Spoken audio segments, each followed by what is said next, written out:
of all, what's your name? Pablo, nice to meet you. I'm Joy.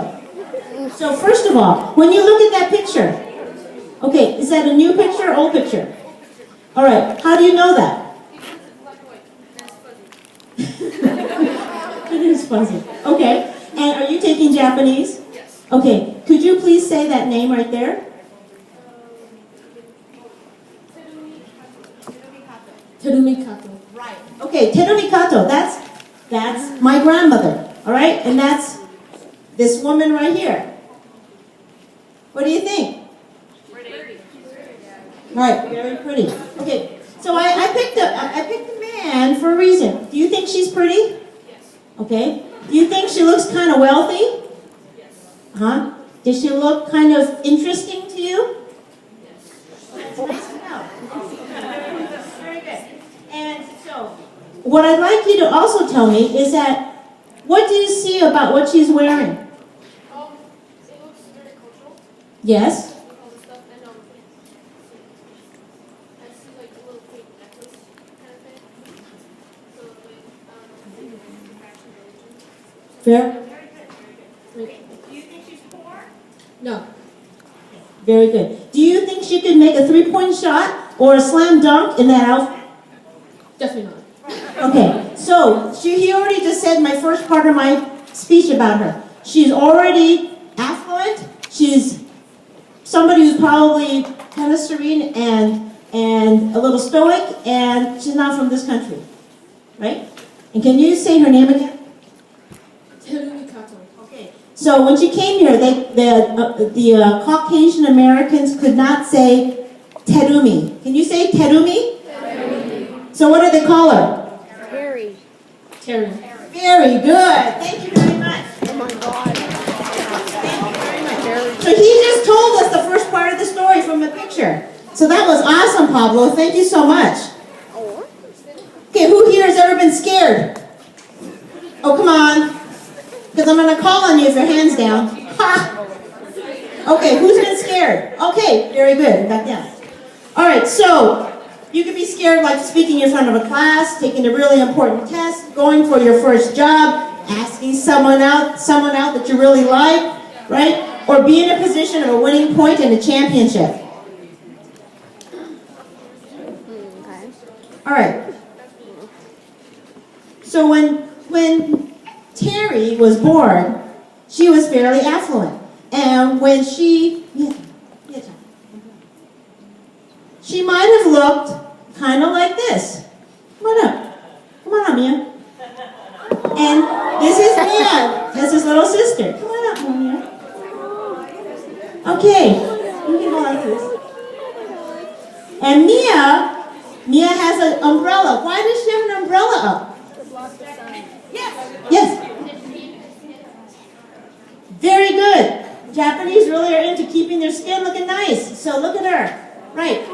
So when Terry was growing up, she had an older brother and 4 younger brothers. She says, I hate this umbrella. I want to go run around and chase after them, much like Mia, our daughter. So she was a tomboy. She had 5 brothers and a baby sister. Do you think she could slam dunk in this? No.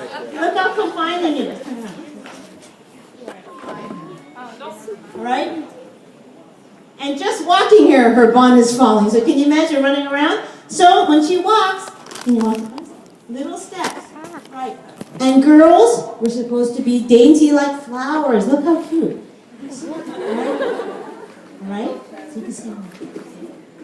And they played games like backgammon on pretty little paddles. So just like Vanna White, Mia's going to walk around between the tables so you could see her backgammon paddle. And you'll see it's handmade. It's beautiful. Oh, and her origami. Okay? And you should still show. Okay. So as you see Mia, I'm so glad I still have your attention. So then, when she turned about 17, her parents said, guess what? We picked the perfect man for you to marry. How would you like your parents to tell you that? I'll pick the perfect guy for you to date. I'll pick the perfect guy for you to marry. How would you like that? And so,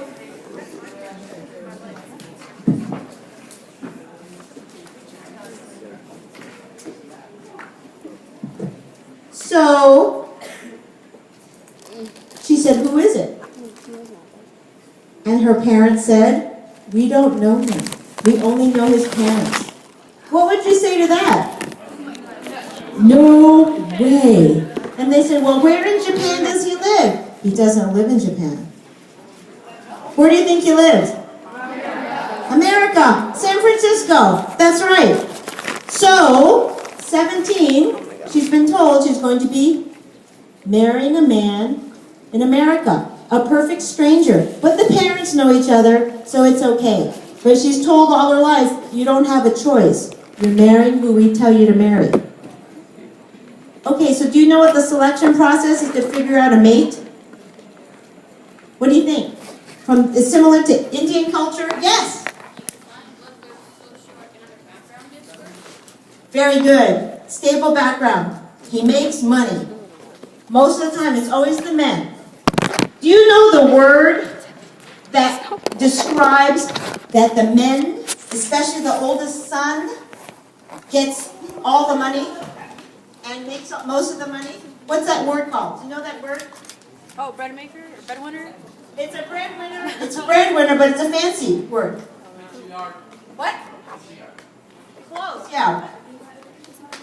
Primogeniture. Did you know that? Primogeniture? Okay, all firstborn sons, stand up. Firstborn sons. Oh, wow. Okay, all of you, give them all your money. That's what happens. Give them all your money. Okay? How would you like that, girls? I don't like that, no.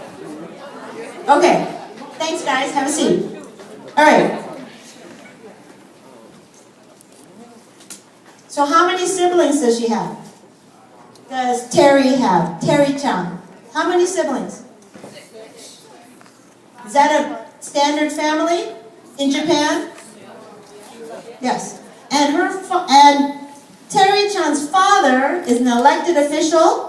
The mother is a socialite who's into health food. Who has a mom who's into health food? Yeah, it's an epidemic. So luckily they had the money. Her 4 brothers became doctors.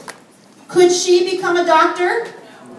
No. How old do you think the girls get to go to school in Japan? It's a public school. How old can they be? 10 years old or 10th grade? 8th grade. 8th grade is for Japanese girls. So, not bad, and it's a public school. So, she can read, she can write. What does this say? Terumi.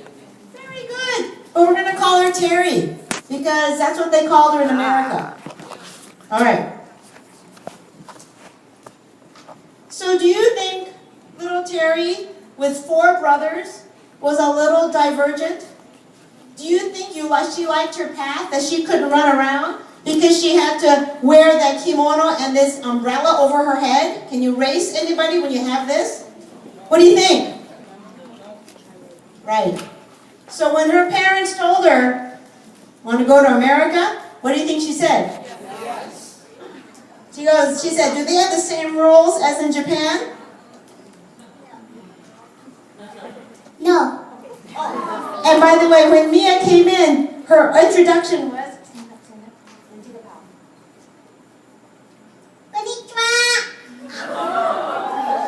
right. And believe it or not, that's how little kids sound in Japan. It's konnichiwa. All right.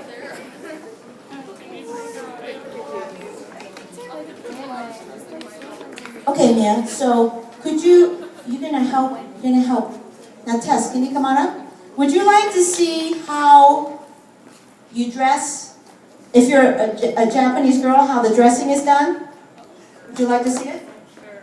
Okay. And I need a male model. A male model. Over 6 feet tall. Over 6 feet. Who's over 6 feet tall? Freshman in here. Okay. Okay. So.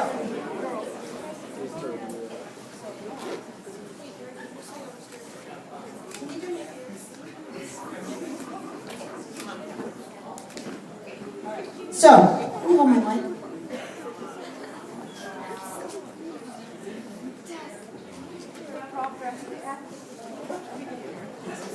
Okay. So normally, with a kimono, you have 3 layers of undergarments to make it look proper. Okay. Go ahead, sit down here.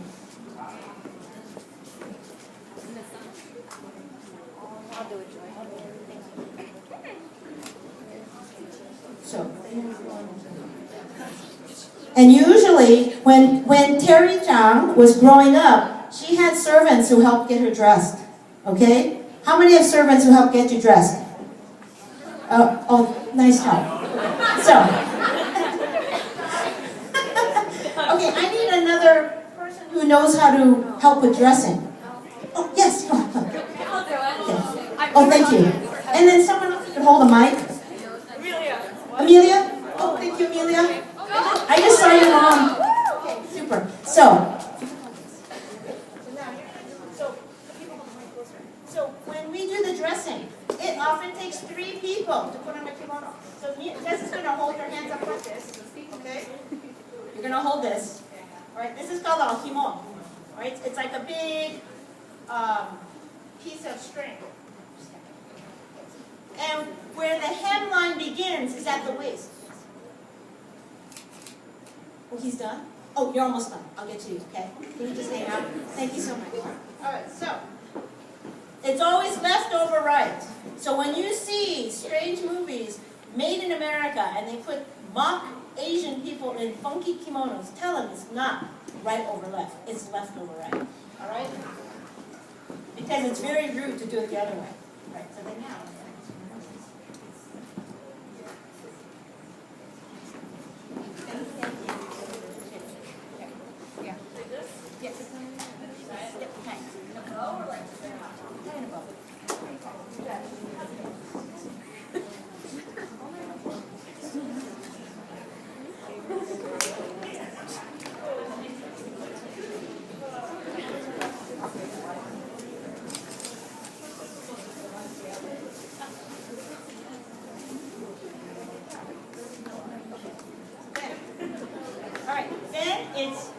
What is the sexiest part of women in Japan? Oh, wait, let me finish. In Japan, with the kimono on. Do you know what it is? The sexiest. Their hands? I don't know. Yes. No, it's the body part. The face? No. She knows what? Yes. No. Yes. No. Japanese women. What is it? No. Yes. No. Neck. You're close. You're Neck. close. You're close. Listen to what he said. I said collarbone. Collarbone. Very close. Okay. The neck. Part. Yes. It's right here. This is supposed to be the sexiest part. Right there. So knock yourself out, guys. Right there. That's the sexiest part of Japanese women. Okay. And Japanese women are supposed to be modest. Modest. So that's all. Hey. If they like it, they might show you the shape of their neck.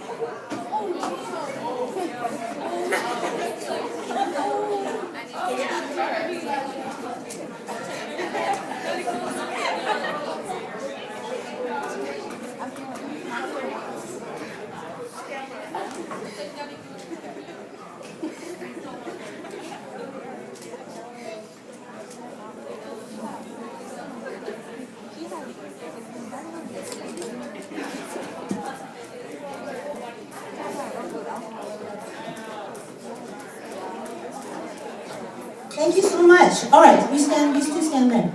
Okay, so we have to now go through about 80 years in about 5 minutes.